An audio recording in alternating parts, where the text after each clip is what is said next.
Hello, everyone, and welcome to episode 21 of Wake Up Call. I wanted to start this episode off by saying thank you so much for all of your comments last week. It was a reminder to me that I can learn from my audience too. And through this process of awaken with you, there's no ego here. So I'm totally cool with you bringing information to the table and having me look into it further or us looking into it further together. And I'm not a know-it-all. So I just wanted to say that. And that's why I had to take the time to respond to each of you last week. This week, we're going to be talking to a guy who is named Kyle Woods. He's gaining popularity on social media, and he calls out specific entities or demons that feed off of our low vibrational energy. So we pretty much all know they exist at this point, or strongly feel that they exist at this point. But he calls them out by name, which I find really interesting. Whether it's true or not, I don't know. He references the Bible a lot. I've said it before, I'm not a Christian, but I do think that there are pieces of the Bible that deserve attention and speculation. And we don't really name out these entities that feed off of our low vibrational energy specifically. So that's what he's going to be talking about today, and it should be fun. So enjoy the episode. Wow, fancy background. Thank you so much. Thank you for You're having wel me, young lady. you're welcome. I can't believe this is your first podcast. Yeah, it's kind of crazy. To be fair, it's kind of crazy. I think it's crazy. I have grown from uh nothing, I guess, on online, and now I'm with you, the great. I don't know about that. Yeah, nobody knows who I am. But I guess we'll start off with like how you got into doing what you're doing right now. Sure. So, I long time ago, I was in the military intelligence background, working in DC, the DC area, and doing great, doing very great, and lost my security clearance. That is detrimental for the workforce. Um, so then I was scrambling. What do I do? What do I do? I'm driving Lyft and Uber, right? Driving Lyft and Uber around DC, the DMV area. And I always knew I had a gift. I always knew I had um, teaching. I can see with people. I can see people's path and all this great stuff. So this nice older lady jumped in the back. Forgive me, I forgot her name, but um, story went. Well, she got in and started telling me about like her life and all this stuff, and I asked her if I could tell her what I am seeing, and she told me that um, that she doesn't want to be around anymore, that because she's 82 years old at the Hmm. time, and that was like 10 years ago. She's 82, and I told her that, I see your brother. I see this man. He has a big white beard. He's standing in the forest. He's looking. He seems like he's welcoming you. And I told that story a little bit better on my my TikTok, and everybody started blowing up. Right? They wanted to talk to me. They wanted part of the gift. Um, and then I just doubled down. I just doubled down online, started creating ebooks, courses, coaching programs. Now I'm here. That's awesome. So how did you lose your security clearance?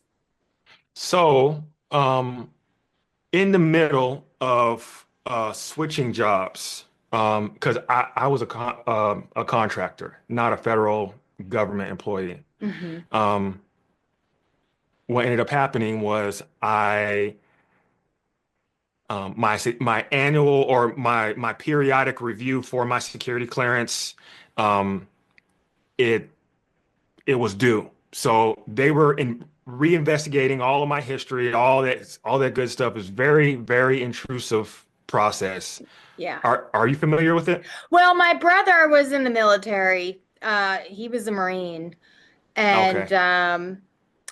he, long story short, he ended up converting to Islam after he was in Afghanistan. So, I mean, not that he was looking for more clearances by any means, he was done, but I know that they keep close tabs on you. Oh yeah. Oh yeah. Definitely. Um, and that switch must have been insane for the household. Yeah, I mean, our household, we were pretty much broken off into pieces by then because it happened when I was older and he was older and stuff like that. But yeah, I mean, the Fed showed up at my dad's. My dad owned a property in the back that my brother lived in when he got home from the military, and then he was doing all this stuff. Oh God. Going to the gun range in his Islamic garb, and people were like, oh, what the hell is going on here? Yeah, So yeah, I'm a little familiar with that I got you. process. Yeah. Yeah. Yeah. I also was in the military, but in the army. Hmm. So I get like the beauty of the Middle East, and some of my friends actually converted to or like went over to Islam, and so I get it. I get it. Actually, Islam is actually a very beautiful religion. It is. It's just there's crazy people in every aspect. That is that is the truth. I guess we'll start off with the questions like right now, whatever somebody labels themselves, if they're an empath, they can feel everything that's going on in the world right now. And it's hard to block out. And you talk about this at length.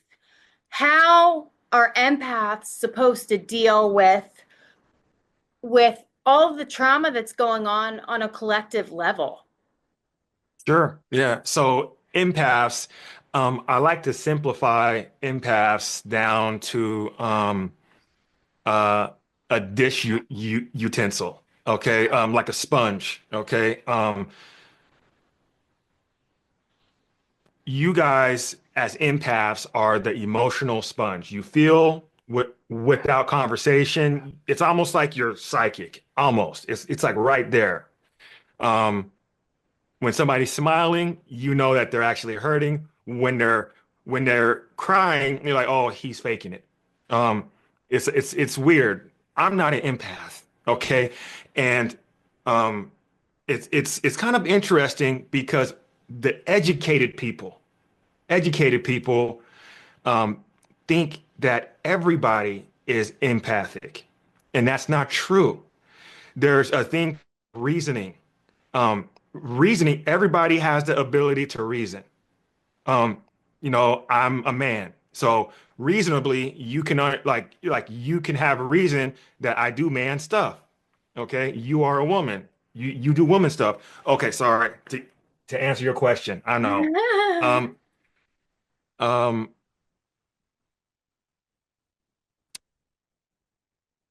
a tool that I always tell empaths that they can use is um, joy. Joy. So The solutions to the problems spiritually are always simple. They're not always easy. Okay, they're simple, very few steps. But the Bible says, weeping may come, but for a night, joy comes in the morning. And this is a principle. This is a like a step that we need to follow through, like mimic. Okay, but if you've ever watched the sunrise outside, have you ever been camping, RVing, anything? Hmm. Um, and you see the sunrise, but just before the sun breaks the horizon, it gets a little cooler, just a little bit. Temperature drops a little bit. The trees start to do their thing and sway. Birds start to fly around, chirp. You start to hear things moving around in the bushes and worms and stuff. Everything praises God in the morning. Everything. It's by design. Everything starts to praise God. So this is a principle. Um, when we just look at a sunrise, we experience something, and it's called hope. But joy is when the sun is rising. So why is that like a thing that empaths can use? Because spiritually speaking, joy is actually intuition. Interesting. Okay.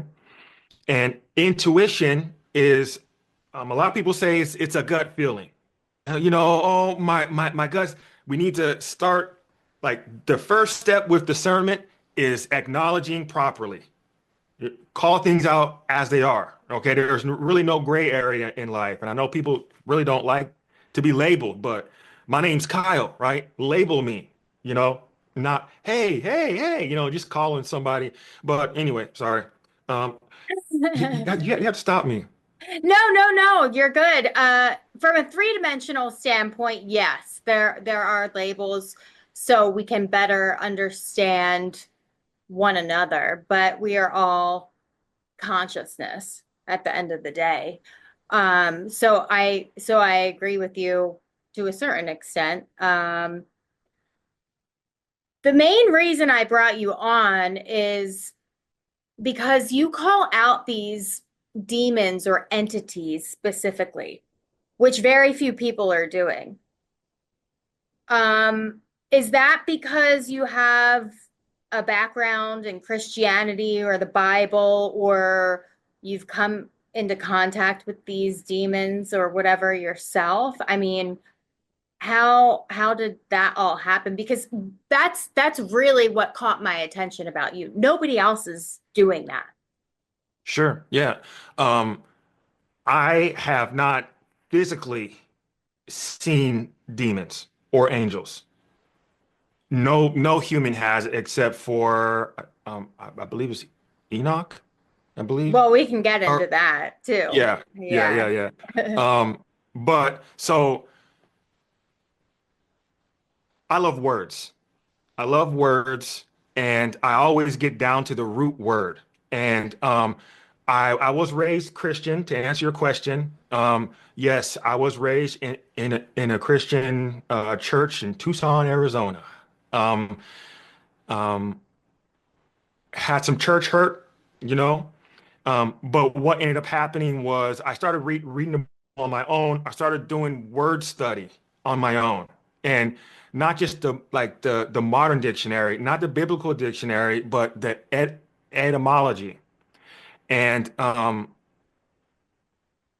the Bible says, we wrestle not with flesh and blood, but the principalities. And I know that's not exactly, but um, principles. Okay, principles means first in line, supreme. Um, so like the word spirit, it means breath. That's it. The word Jezebel, it means impotent woman or a shameless woman. Okay. Um, uh, Kyle, my name means a strait of water between islands. So um, going along with the Bible story, if Jesus is real, then that means other people in the Bible have to be real. Um, People like Solomon, King Solomon, one of the wisest people ever to live. And his story, like the story of his life, has been noted and annotated um, in many places. But um, this man um, has been said to have uh, gone down to gone down to hell and wrestled a whole bunch of demons. And when he was down there, he took note. He took note with like all these different demons and how they acted, the patterns in these types of demons. So I just read what he wrote. Of course, not in his language. I only speak English and a little bit of Spanish. Um, um, but like the demons that I call out, um, I'm really just calling out the pattern, the spirit, the breath pattern. Okay, and um, these demons are so powerful that their pattern of breath continues. Kind of like a narcissist. Narcissistic people, their breath, like how they speak, how they manipulate a room, it's so powerful. Like tomorrow, they just created another narcissist and unknowingly. And that's just how demons work, but on like times a million.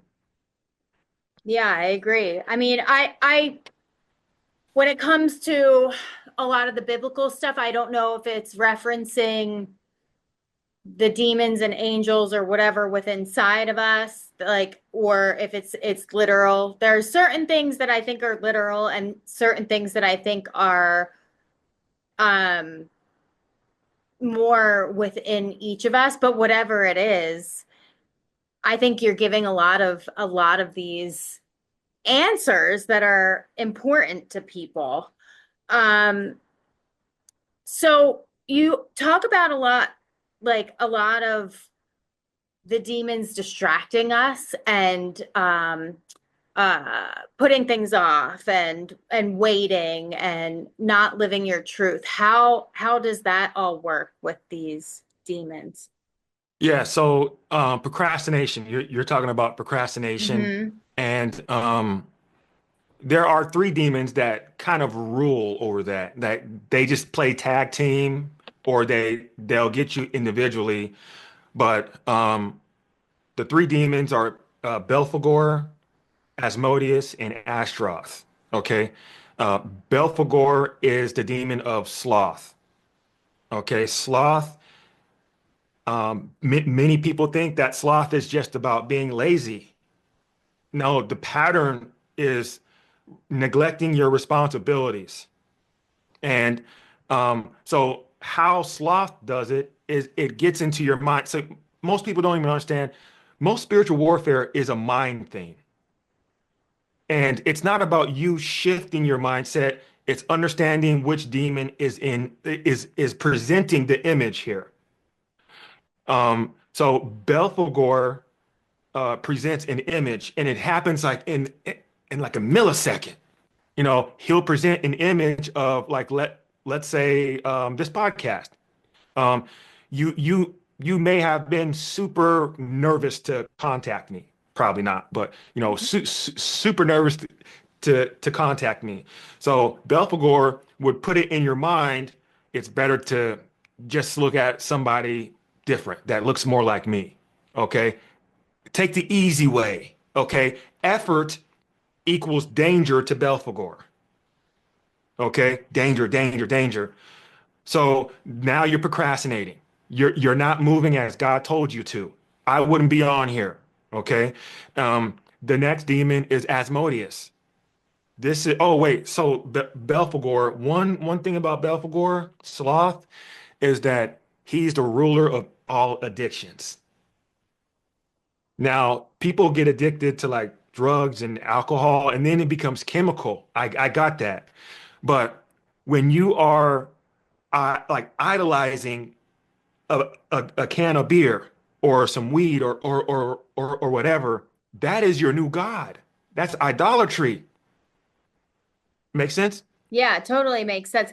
How do you think Balfagor plays into collective consciousness as a whole? Because I feel like what you just described is happening on a mass level, like where people are kind of waiting for somebody to save them, waiting for a president, waiting for whatever, and it's that procrastination that is pervasing our society and holding us back.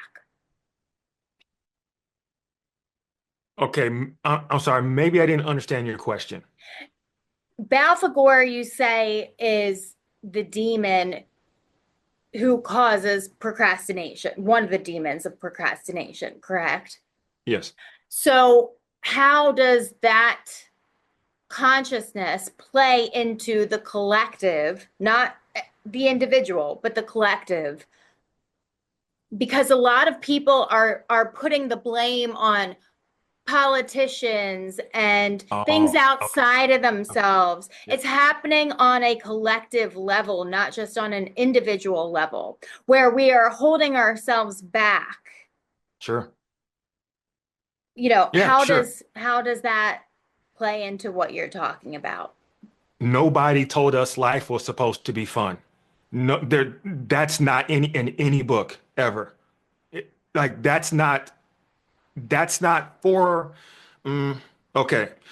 Um, so in the collective, it seems like there is and has been um kind of like a demonic campaign.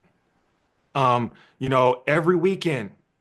I mean, I'm not 20 years old anymore, but I remember every Friday, come on, me and the boys going to the club, going to the bar, right? Why? Because we want to have fun. So fun, the word fun, it means fool. And when you're having fun, you're being foolish. You're not progressing at all. And that is one thing that I can see Belfagor in the collective, like as a mass, like humanity has prioritized fun over progress because fun is like you're going nowhere. But all these demons, all the sins, most evil is nonviolent. Interesting. Expand on Most that. Yeah, Expand on that. most evil is nonviolent.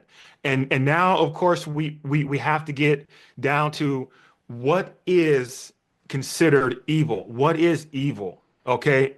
If you're Muslim, evil might be, eating pork, right? Or in certain countries, evil might be a woman walking right next to the man, right? Um, so what I'm considering evil is anything that goes against what God said. And God is the Almighty. So um, evil is not non-progressive. It produces fruit that's poisonous and toxic. Um, when I first started coaching people, I always would be against people smiling at me. I don't know why. I don't know why. At first, I was like, "Why are you smiling so much? I'm just teaching you, right?" And ultimately, they would feel kind of bad, and I had to reflect on myself. I'm like, "Kyle, you're tripping, okay? Mm-hmm. You're tripping. They're they're showing you love, okay?" Um, but yeah, Belfagor definitely has mass influence over a lot of things. Even though he's the demon of sloth, he's the hardest at work. Isn't that crazy? Yeah, He's the well, we hardest live at we work. live in a dualistic world, so it kind of makes sense. Like that it does make sense that it would be Hmm. that way. Now, I think so. The seven deadly sins, I don't know why he's considered a seven deadly sin. Um, I'm still kind of looking into that, to be Mm-hmm. honest, Mm-hmm. but it's not big on my priority. Um, Mm-hmm. I just know how he impacts people.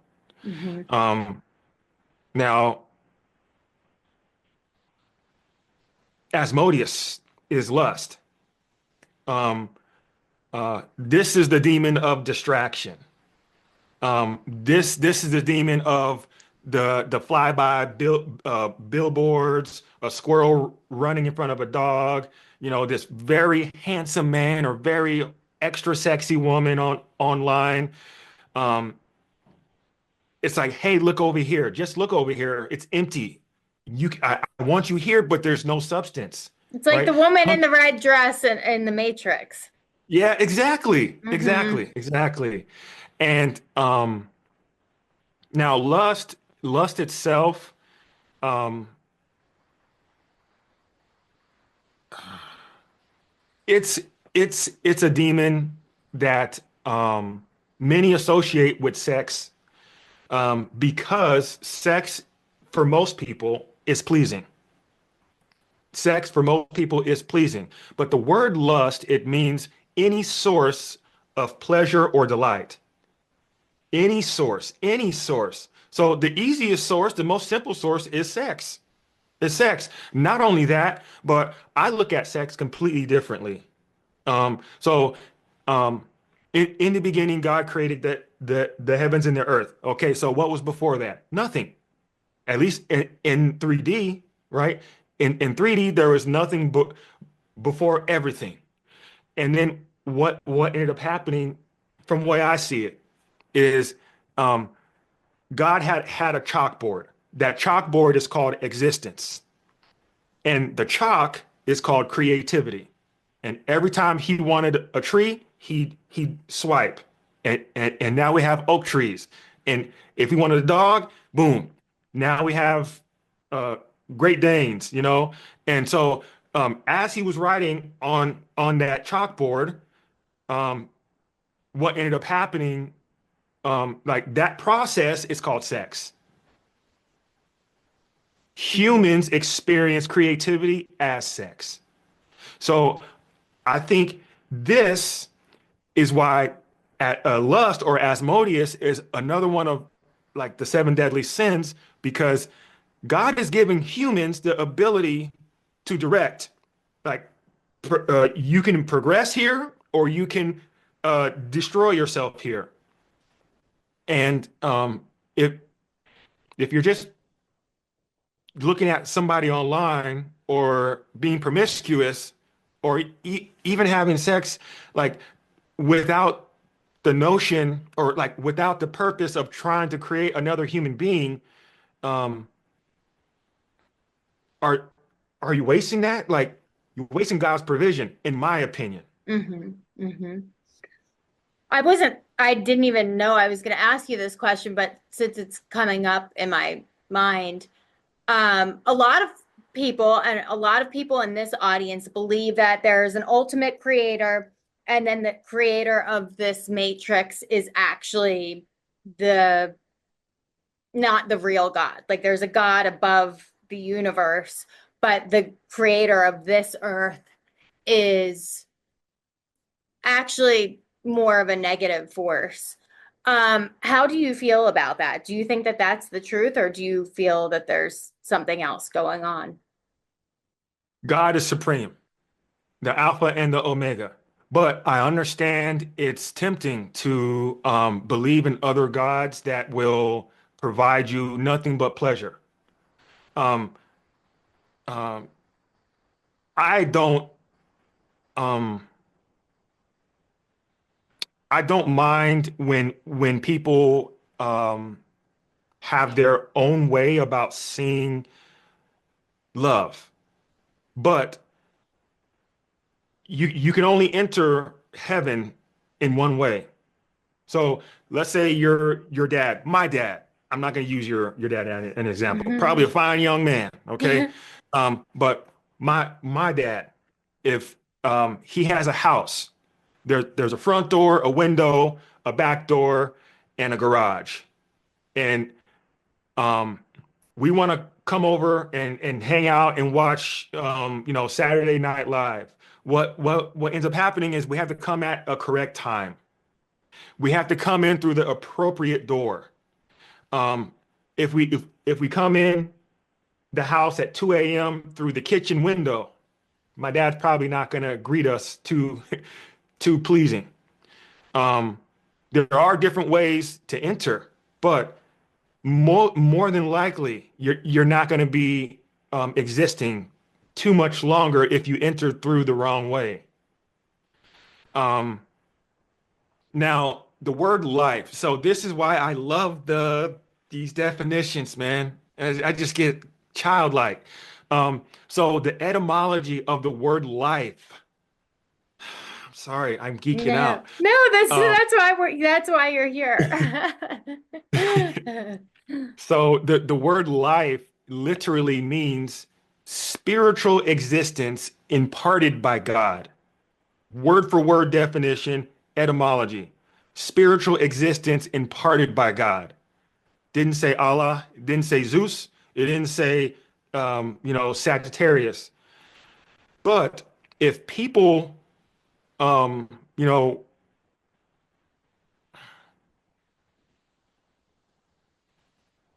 if people want to practice what they want to practice, great. I still love you. I 100% do. Spirituality is not religious based. That's the truth. It belongs to God. But spirituality, the art of breathing, it's the equation. It's the equation of everything. Did you know that the pattern of your breath dictates even your emotions? Sadness is low and slow. You're in your lower lungs when you're sad. When you're angry, you hold in your lower lungs. When you're happy, you're like a goldfish at the top feeding, Mm-hmm. Mm-hmm. right? Mm-hmm. That's how it is. That's why when you're happy and you laugh, you have to breathe in first. You Mm-hmm. never laugh at the bottom of your lungs. It's design, it's spirituality. But all things that exist have life. All things that have life have breath, have spirit. But all things that exist aren't necessarily alive. A rock does not have consciousness. It has life, though.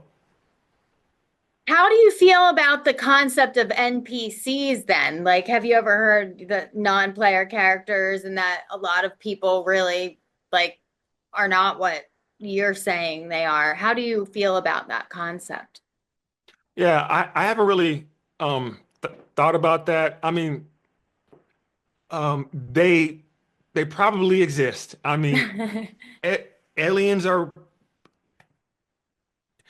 I don't know if aliens are here, but um, if they are here, uh, um, cool. NPCs, cool. Um, but I do know that God has children, the chosen ones, and I do know that the devil has childrens, the goats. Yeah, yeah. Um, why you talk about this is taking a left-hand turn. You talk about free and that not being valued, people offering things for free. Why is that not valued? Yeah, so in business, um, so there's value and then there's worth. So worth is the monetary amount given by humans. Um, you know, my this mouse here, I think it's like $20 or something. But the value, there's no wire on it. I can go across the room and still talk to you. Um, it's probably valued way higher than that. But um, so money is currency, and all things must flow. But when things have started with no flow, then that means that there's no breath, there's no spirit. So people like free stuff. They like free stuff. I have coaching programs worth $9,000, $10,000, and I've given that for free plenty of times. 100% of the people that I have given my coaching program for free have missed appointments, and I've kicked them out immediately. So value means intrinsic worth, worth given to the thing by the heavens. That's value. Um, Make sense? Yeah, it makes sense. I feel like so what's happening in our community right now, like the people who are really after the truth, we're getting shadow banned, we're getting silenced, we're having a hard time figuring out our way and how to create income because we're not part of the corporate system. And a lot of these alternative, so-called alternative media personalities are acting like they're completely self-made, but then there are these big corporate sponsors and stuff that have ulterior motives in the background. So there are a lot of people who are trying to like do the just right thing, but they're having a hard time figuring out how they're gonna survive and make money. What is your stance on that? We have to bring the village back. We have to bring the village back. People don't talk to one another. Your neighbor, when's the last time you went over in their house for like some popcorn or something, right? Um, there's no more village. There's no more village. Even on social media, we're not social anymore. It's kind of crazy. So in you know, in the village, every family has something they offer. Okay. You might be great at fixing toilets. I might be great at fixing tables. Okay. Or building tables and you build toilets, right? Whatever. Um, um, the thing about this mass despair of finances right now is that we all are living from a place where we pay for things with our life, with our life. $20, ooh, that's 2 days work or whatever, right? Um, if it's like $100, it's like, man, that's like an hour of my life. But if you create something online and you put it there perpetually, you might wake up with $500 in your bank, $1,000 in your bank. So we now are you familiar with Myron Golden? Name sounds familiar, but I'm not exactly sure. No. Okay, he's a big YouTube guy, spiritual Christian dude, but he talks about biblical principles in reference to business, and he's discovered that there are four levels of wealth, four levels of wealth spiritually, and very quickly, like the very bottom one is like the effort, and I'm probably saying it like completely Yeah, incorrect, but generalize. Yeah. yeah. So the bottom one is effort. You gain money by your time and your muscles. We those are limited for everybody. You're capped out at how much you can make there. The second one is um, management, right? You start to manage spirits. So now, since you're managing spirits, managing people, managers usually make more. Still, you're capped out, and you're still underneath one person. One person. Um, the third level is communication. This is where the YouTube people are, your actors, your authors, podcasters like yourself, um, you know, people who have books, all this great stuff. Um, Millions of dollars here, millions of dollars. Not only do you have to understand how to manage people, but you have to learn technology. Um, like there's no there like if a Gen X wants to not use technology and get rich, not gonna happen. Not today. Yeah, our audience really, we and me included, we struggle with it because we see the AI, the evil AI agenda playing out, right? Because there is one. And then we see that we kind of have to feed into a certain part of it, like even the most outspoken shadow banned conspiracy theorists are still on X. They're still putting out stuff on there. So it's like, it's a tricky thing because I'm not in disagreement with you. I do think that technology does play into this, but we're also like, we're having this intrinsic battle within ourselves, if that makes sense. Yeah, there's technology and then there's tricknology. 100%, right? The calculator was a marvelous, marvelous invention. But when we stop learning what 9 times 7 is, like like that, it's like, Exactly. okay, we're tricking ourselves off. Um, and I actually love AI. I love AI, but I mean, there's no stopping AI, That's the unfortunately. danger of it. Yeah. But it's better to learn how to use it, create books, create programs, create, software with AI as AI, and you'll be rich. You'll be rich. Well, let me ask you this. What do you think that AI actually is? Do you think it's completely generated and programmed by humans, or do you think that it's another kind of consciousness? Because again, this is a lot like this is the battle that we're having. I think that AI can be used for good, but it can also be used for bad, just the way the internet has. And people are skeptical because they see the rate that it's progressing and they think that it's going to become smarter than us and rule our lives. So that's why so many see danger in it. Yeah, I do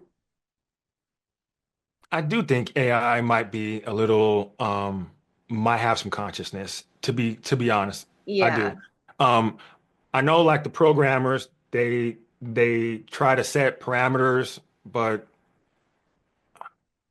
I I think there's some consciousness here. I do. Yeah. Yeah. So then how do we keep it in control? Like I understand everything what you're saying about utilizing the positive aspects of it. I'm not in disagreement with that whatsoever. But there are dangers in it spiraling out of control that I think a lot of people don't see. And then it's like, well, then how do we stop it? Because let's face it, in a few years, a lot of jobs are not going to be there because AI is going to take them over. So we're gonna have some issues to deal with. Yeah. Bring the village back. You got to start talking to your neighbors. You got to start going to the park on Saturdays again. You got to start swimming in the public swimming pool again.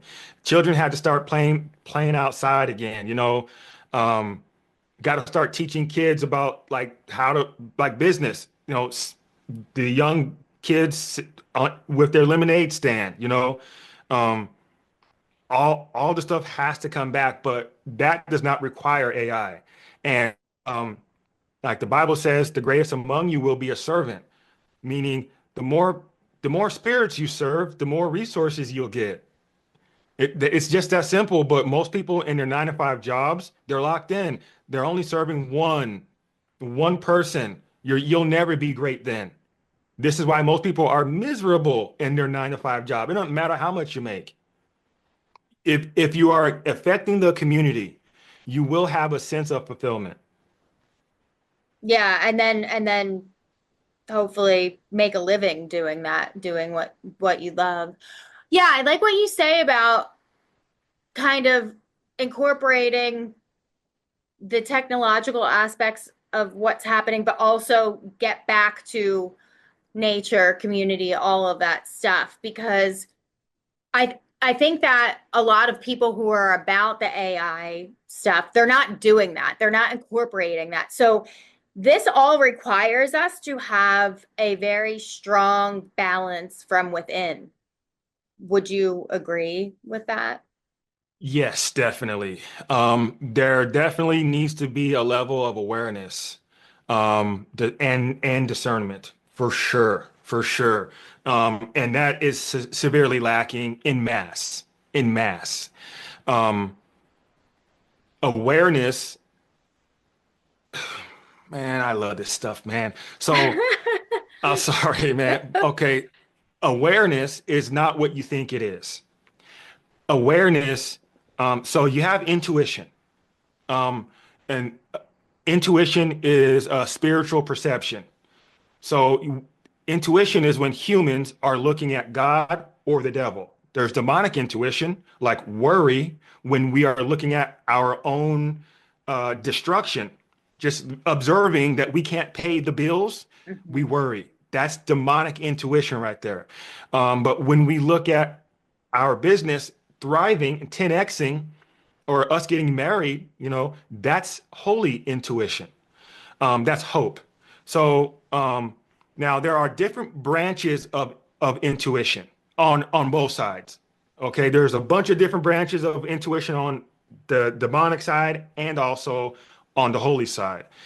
And each branch, each branch, if you are looking at it, you'll see things that will, well, in spirit, of course, um, you'll see things kind of pop off like poof, like that.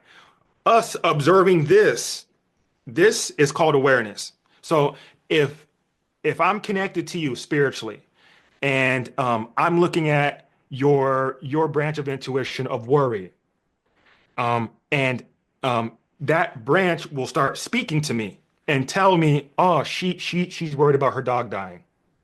She's worried about her grandma. That's awareness. And if we have awareness, like if I have awareness in you, I can also have awareness about myself too. It's So, it's not just a simple observation. It's a spiritual thing. mhm.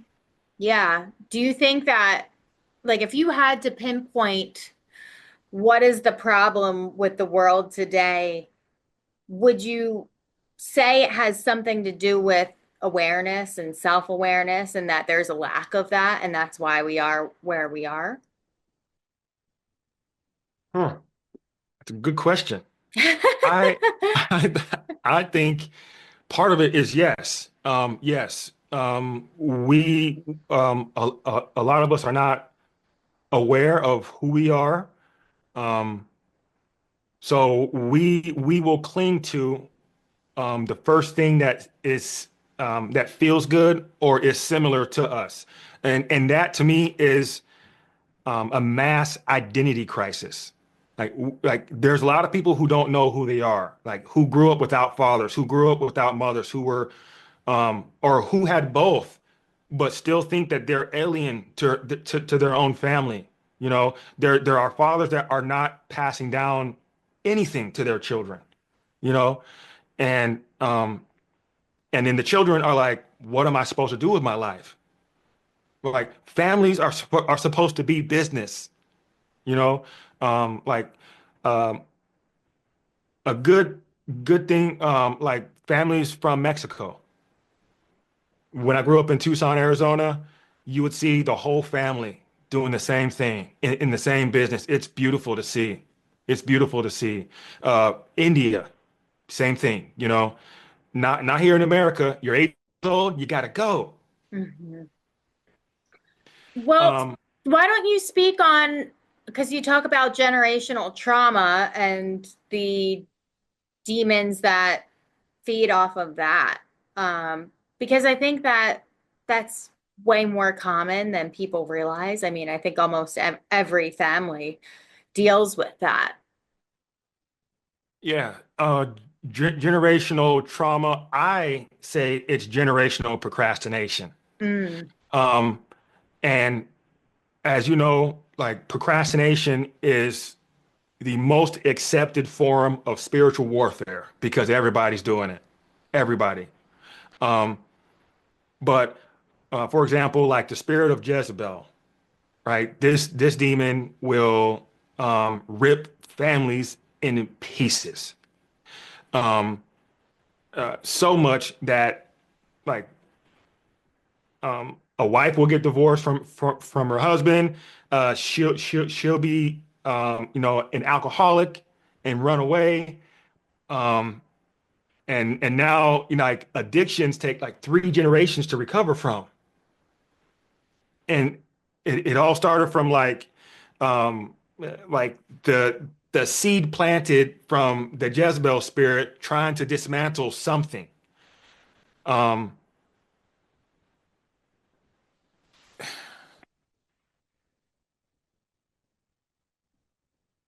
Generational trauma is real. It is real.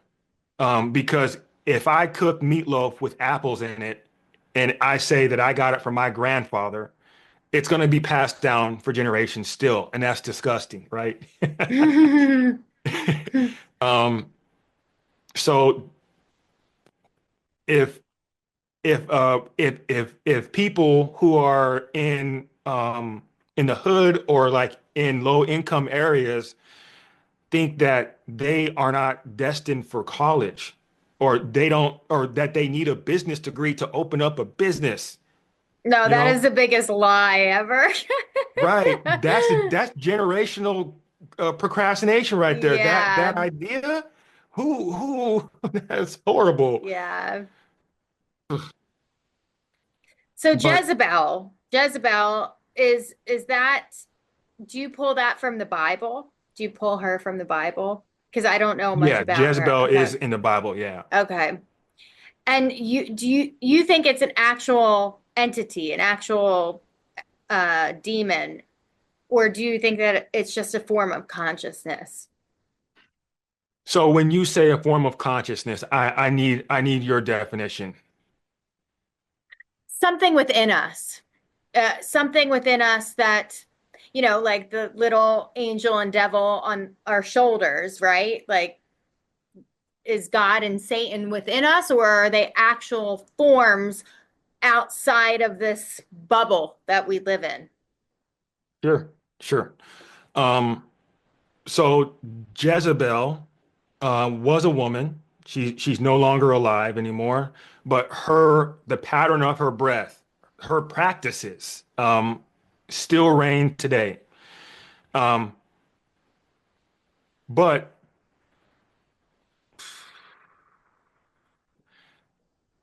when's the last time you used your imagination for something? I use it. I use it on a weekly basis, at least once a week, I would say. Very good. Yeah. Um, your imagination is actually on like every single moment of your life. As soon as you were born, it got kickstarted.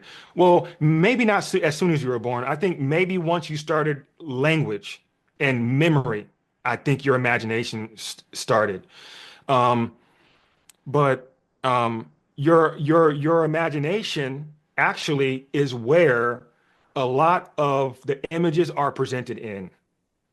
And if you accept an image from any demon, Jezebel, Belphegor, Mammon, Beelzebub, whatever demon, as soon as you pay attention to it and then believe it, your imagination runs with it. Hmm. It runs with it. It has to. It's designed to do that. Um, and when when you understand that your imagination is actually a very strong spiritual tool in spiritual warfare. Um, your imagination is ran by your mind, not your brain. And your the word imagination, it means the faculty of the mind that forms and manipulates images. So I have a rhinoceros out in my backyard. It's full of balloons, and the horn is actually a tree. Now, of course, that's not real. I don't even have a rhinoceros, but did you see it? Sure. Yeah, your imagination works. Okay, and um, uh, the thing about these demons are that they know once you profess with your mouth, oh, this sucks. oh, I don't think I'm gonna be able to pay my bill. You just cursed yourself. Yeah, it's Okay. well, that's why it's called spelling. Spell. Yeah, Exactly. yeah, Exactly. yeah. And what ends up happening is now they know your weak point. Hmm. You if it's pornography, um, okay, you might take your phone away, but your wife might have a phone. Or you might have like a computer lab down the way, or you might have a TV, a smart TV, right? They just go and find different routes to get there. Yeah. And that's just the truth. Your imagination is where the demons play. That's where they present um, all the images, and they are entities, but they are not real. They exist, but they are not real. And this is where Interesting. it kind of gets into like the Matrix. Yeah, this is where like I can go either way with my beliefs. Like they're just sitting right there watching us, or like it's us creating them. I can go either way with that. That's really interesting. Yeah, I mean, so deep like spirits cannot physically touch you. Hmm. They cannot. Um, that's why the Bible says we don't wrestle with flesh and blood. It's about principles. Hmm. Um, so like your imagination, your imagination is 100% controlled by you. It's 100% controlled by you. Um, uh, it's oftentimes we don't manage the process. Hmm. So we're in the kitchen cooking or washing dishes, and an ex-husband comes up in our mind. Oh, Hmm. I hate that motherfucker. Right?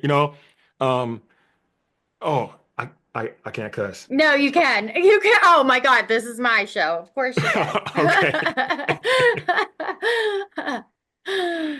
And um, so like the Bible does not specifically say, an idle mind is the devil's workshop. A lot of church folks say that it does. It doesn't say that. It says idle lips are the devil's mouthpiece, and Mhm. idle hands are the devil's workshop.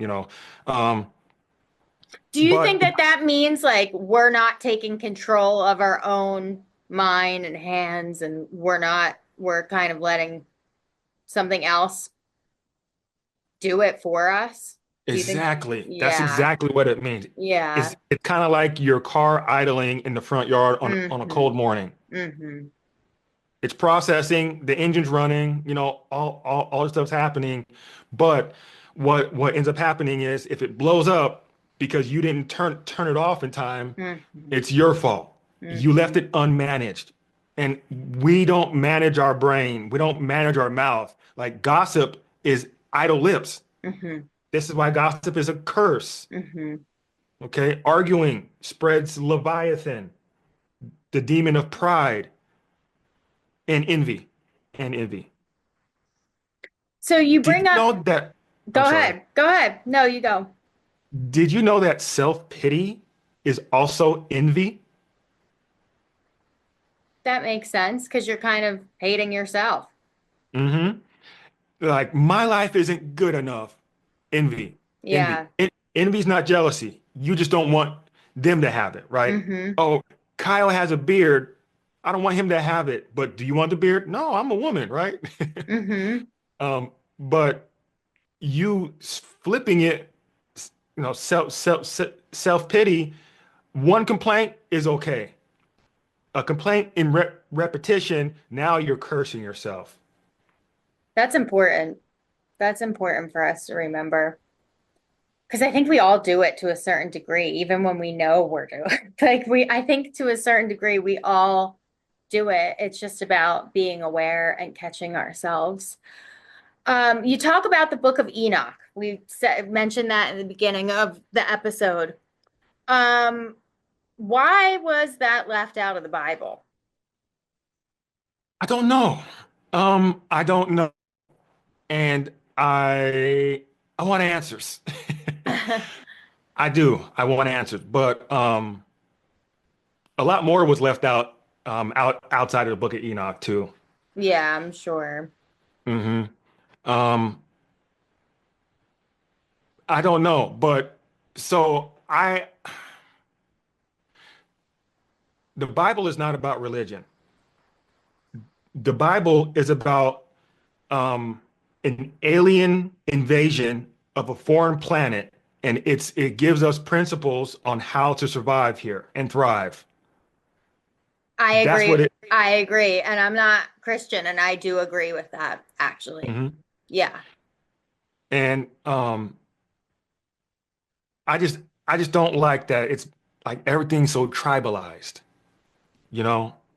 Like Muslims are beautiful people, you know?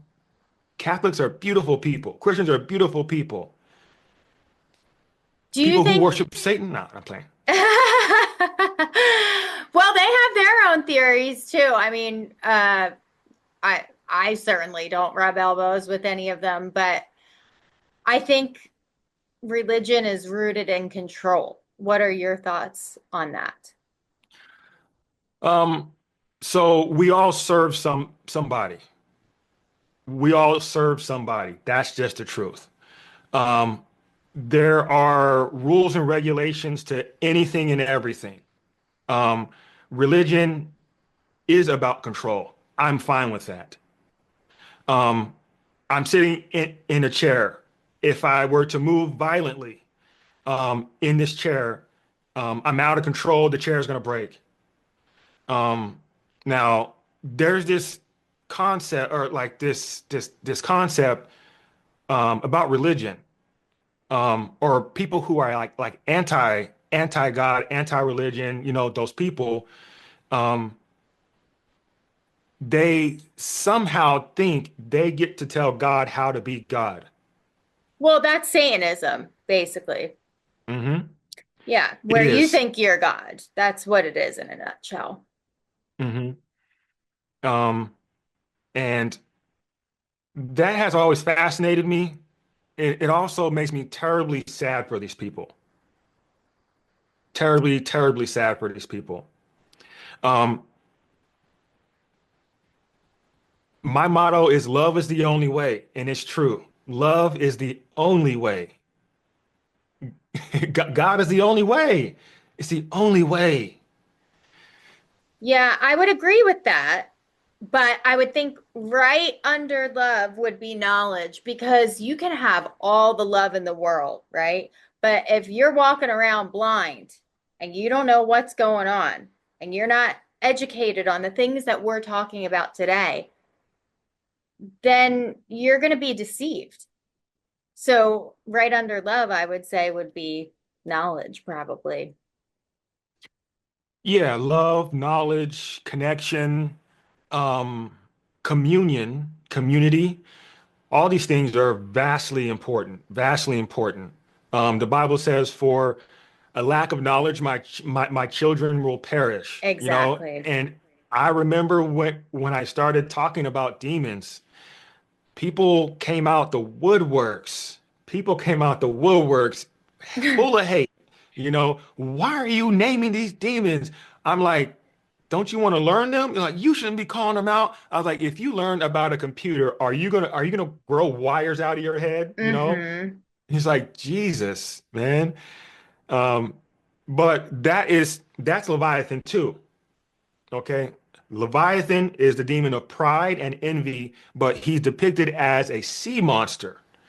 And he will twist your words. Leviathan's playground is your interpretation. And interpretation is um, I see that I have a beard, but you might not see that I have a beard at all. Interpretation is not just like with reasoning, it's with hearing, eyesight, tasting, all this stuff. How do you interpret existence into reality? Interpretation is that barrier right between existence and reality. And we do that with our cognition. Um, sorry, I feel like I ramble. No, that's good. That's why you're here. I'm not used to being able to ramble like No, this. that's why you're here. How do you think that um mental health plays into all of this and demons? Because I've kind of for a long time, I've been of the mind that a lot of people struggling with mental health. One of my best friends growing up is schizophrenic, and I'm fully convinced that it's a demon, that that's what it is. How do you think that these demons play into like severe mental health or um sociopathy and psychopathy and all that, all these psychopaths who are running the world? How do the demons play into that? Sure. So, spiritual obedience is about alignment. It's about alignment. So when you are looking at joy, the sunrise, you will, and now you are aligned towards God. You experience something called hope. When you are, when your back is on, like towards or away from hope, you're desperate, you're hopeless, you're in despair. What's next for me? Um, so mental health, mental health. Um, the people, the way I see it, the people who are in like have severe stuff that's not fleshy, okay? Like dementia is fleshy, right? Mm-hmm. Um, but like the mental stuff, what I see is that they have submitted spiritually to a demon. Me too. They have submitted, and not only that, most of the time it's not their brain doing it. Like Mm-hmm. if it were up to them, they would get out of there. Mm-hmm. Um, but they are in the highest form of confusion. I call apathy. There are three levels of confusion. From the bottom up, first level is ignorance. 1 plus 1 is 15. Right? It's easy to get in. It's easy to get out. You just need to crack open a book, a phone, or something. Right? The next level, the next level up is misunderstanding. Really hard to get in, really hard to get out. But like my cell phone, just yesterday I used to cut some raw chicken with. Okay, right. Of course I didn't, but that would be a misunderstanding.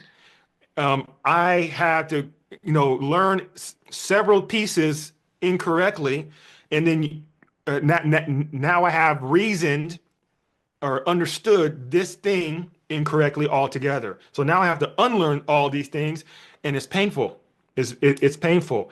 Leaving the process of confusion, people don't understand this. You will experience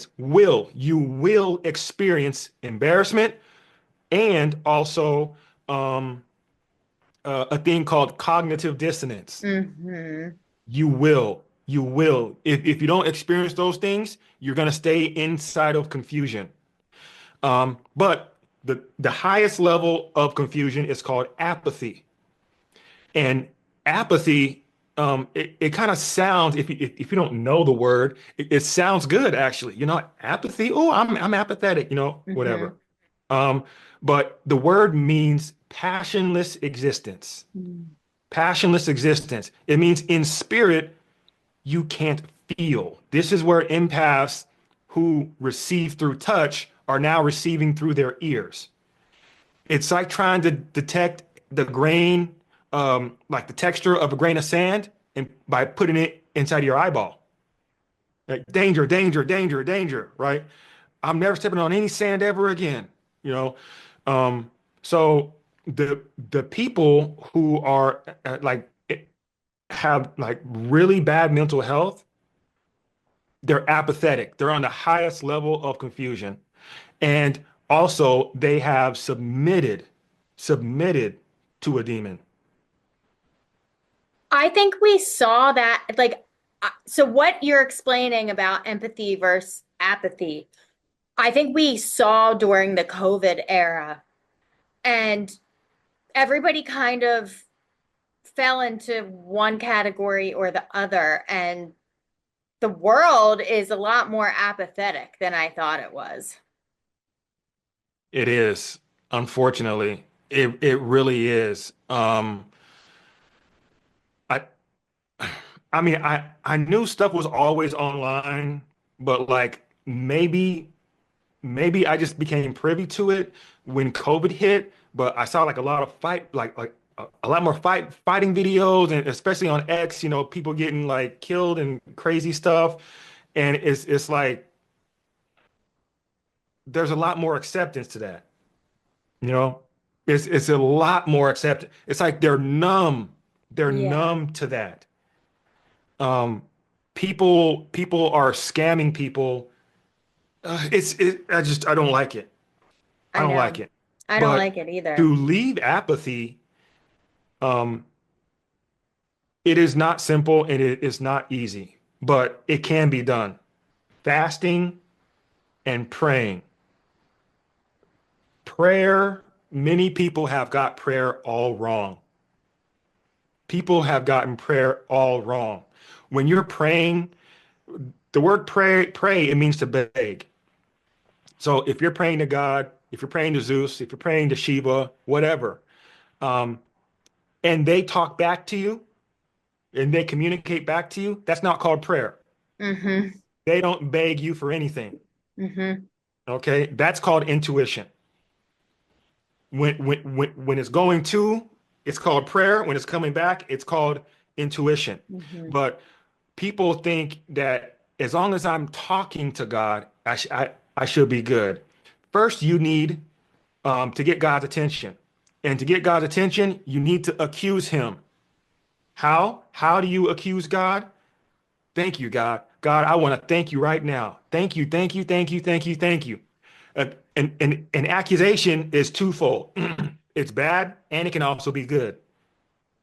Did you just invite me on this podcast? Right? Thank you. Thank you so much for inviting me on this podcast. Thank you. Thank you. Thank you. Thank you. Thank you for those lovely flowers behind you. Thank you for that lovely shade lamp behind you. Thank you for your pretty smile. Thank you. Thank you. And what happened right then? Did you feel something in your chest? Sure. Yeah. Yeah. Yeah. That now I have your attention in spirit. Mm-hmm. That's how you get God's attention. And then you start thanking him for personal things that he's provided, even if it's not enough that you don't think. The word thankful, it means content, satisfied. Are you satisfied? People think that I need to be thankful only if I've won something. The feeling of winning. That's not what thankful is. Thankful is you acknowledging provision. That's what thankful is. Thank you for inviting me on this podcast. Thank you so very much. Okay. And then after you get past that, now, God, forgive me of my sins, forgive me of my transgressions, forgive me of my evil ways, God. And then once the slate is wiped clean, because God's watching you now. And then right after that, now you can start asking for favor. Now grace is here. Grace, God's unmerited love and favor. That's grace. God's unmerited love and favor. You don't dare you ask me for a favor if you just called me ugly, you know? Ask for forgiveness first, and then I'll think about doing something for you, you Well, the know? thing I have about with forgiveness, and especially religious people, is a lot of times they'll ask for forgiveness and then they do it again. And it's like, if you ask for forgiveness and you really you made a misstep and you learn from it, then I think you're absolved of it. That's just my opinion. But if you keep going back and you keep going back over and over and over again, then you're just asking for more problems. Yes, I agree. Um, I mean, if you if you accidentally bump into me once, and you apologize, but you bump into me the same way 5 minutes later, Mm-hmm. Yeah. like, hold up, hold up, hold up. We ain't doing this, man, you know? Um, so what Mr. Myron Golden actually defined this pretty well in one of his live streams, and I don't know how to articulate it well. Um, but I believe so. They're sinning. Sinning is when you miss the mark. Pornography, sin. Okay. Gossiping, sin. But transgression, I think, I think what you're talking about is a transgression. I believe. I could be wrong. I probably am. Um, but this backsliding stuff is, I think, is very serious. Is very Yeah, serious. But forgiveness in itself, I thank God for him being a forgiving God, because we're gonna mess up every single day.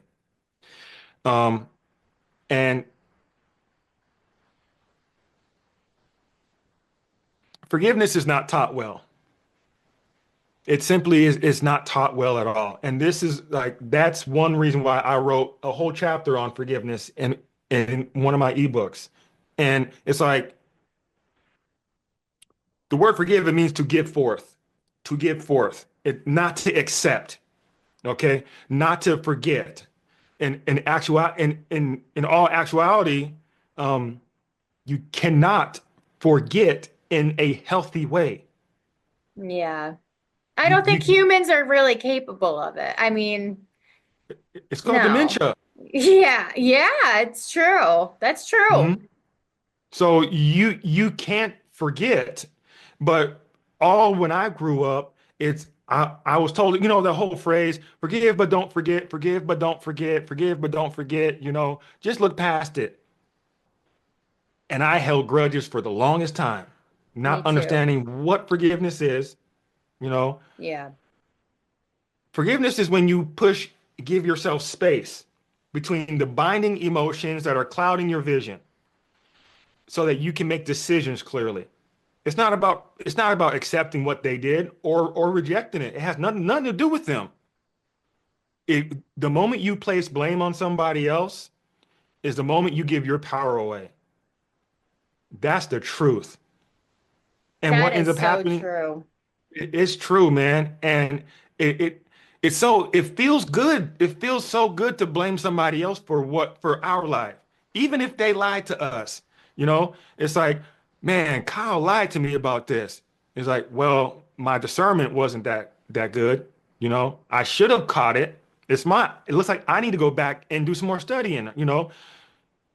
Um, but yeah, forgiveness is about pushing away. So the concept of meditating, that is forgiveness. The concept, people have think that just getting in like a yoga pose is meditation.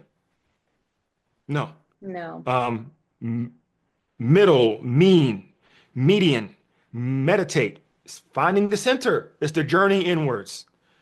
um once you are able to go inwards, you then can identify what is here. And what ends up happening is people don't even have the emotional conversation, even though emotions aren't real. I know, I know. Yeah, yeah, you got to kind of look at them. You're the observer of them. Um, just because emotions are not real, doesn't mean that they can't communicate. They do exist, but they are not real. They are not real. They have no physical existence. I cannot take a scoop out of happiness and put it underneath the microscope, ever, like ever. And um, but if you ask happiness, why are you here?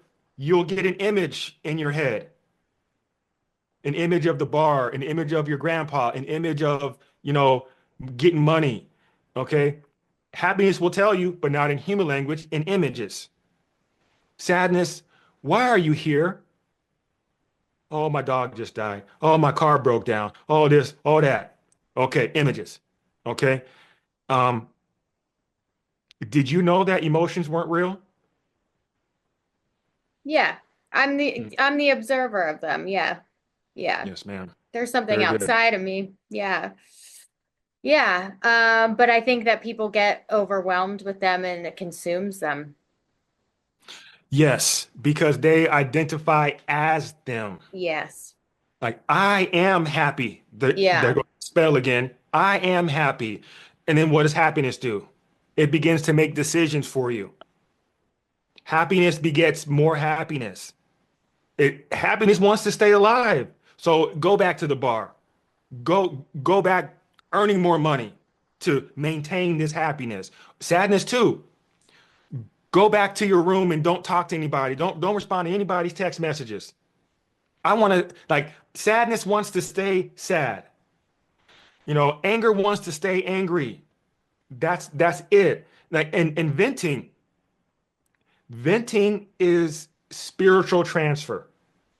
Yeah. That's why when you get it off your chest, you feel better, but I feel horrible. Now I'm taking on your demons. Remember, spirit means breath. Yeah, sometimes it's best actually for me to actually, because I write better than I speak. So if I have to get something off my chest and I don't want to put it on anybody else, I don't think that they deserve it. I write it out and I kind of release it by through writing. Very good. Yeah. So, well, this has been an awesome conversation. What do you want to end on? Well, um, I have no clue because it's my first podcast. What should I end on? I don't know, something that you feel could benefit everybody, just the state of the world right now. I mean, I tried to incorporate that in our conversation as much as possible, but something that you feel like can be beneficial for the audience that they can take and go and practice out in the world, and also inform them of your ebooks and all of the courses that you're doing and stuff like that. Oh, okay. Um, so when you guys are um out and about in your life, I really want you to pay very close attention to the thoughts that are going through your head. Are they ideas or are they thoughts? Ideas come from God only, but thoughts already exist. They exist in a part of your mind called hallucination. Hallucinations are not good, they're not bad, they just are. Delusions are bad. Don't don't be delusional. But um, when you get ideas, you need to start to act on them. You need to be able to walk with faith. Okay? God will never give you anything that you can't do. I mean that. It might seem like God's asking you to um, move a whole mountain. He didn't say today. God's outside of time. Just start moving it. Now, we have to bring the village back. We have to. Whoever listens to this, your neighbor, just go speak to them. Okay? If they have kids and you have kids as well, have a sleepover once a month. You know? I know a lot of parents are scared of that, but and rightfully so, Yeah, it's hard being a parent. yeah. Um, but I'll leave that there. Um, I do have a plethora of resources for anybody looking to grow themselves spiritually. And as you know, spirit projects life. Life is a spiritual projection. So all of everything that's in your life is only coming from the spirit world somehow. Um, and I've developed a couple of ebooks. One is The War on Procrastination. We spoke about a couple of the demons that rule procrastination. But in that book, it gets down to the nitty gritty. It's a step by step battle plan for you that I use in my life so that I don't have to fall victim to these demons anymore. Um, I also have an ebook, a piece called Love. That actually was my first ebook. And that's my baby. I love that ebook. But that ebook, um, it gets you spiritually aligned once again on topics like sex, forgiveness, boredom, intuition, spiritual warfare, spiritual gifts, spirituality, love, family. You know, how valuable is family? So precious. But even family's not familiar anymore. It kind of hurts my heart, you know? Yeah. Um, but on top of that, I've developed two mini courses right now. One is the spiritually disciplined leader. That's for it's like a deeper dive for procrastination, and empaths or imagination for empaths. That mini course. That's a mini course to help people master their imagination, master that spiritual tool. I do one-on-one coaching, and right now I live in Alaska, so I'm thinking about doing an Alaskan retreat, to be honest. Oh, how cool. That's awesome. When did you Hmm. move to Alaska? Oh shoot, let me see. I think almost a year ago. Okay. What made you Hmm. move up there? The wife's in the Air Force. Okay. Gotcha. Hmm. Gotcha. Well, that's a good place to be right now, I think, with all the chaos. So, Yeah, there's still snow outside though. It's kind yeah, yeah, but it's beautiful. It's beautiful Yeah, up there. definitely, definitely. Well, this conversation has been so awesome, and we'll have to definitely stay in touch. So, thank you so much. Thank you so much for having me. Yep.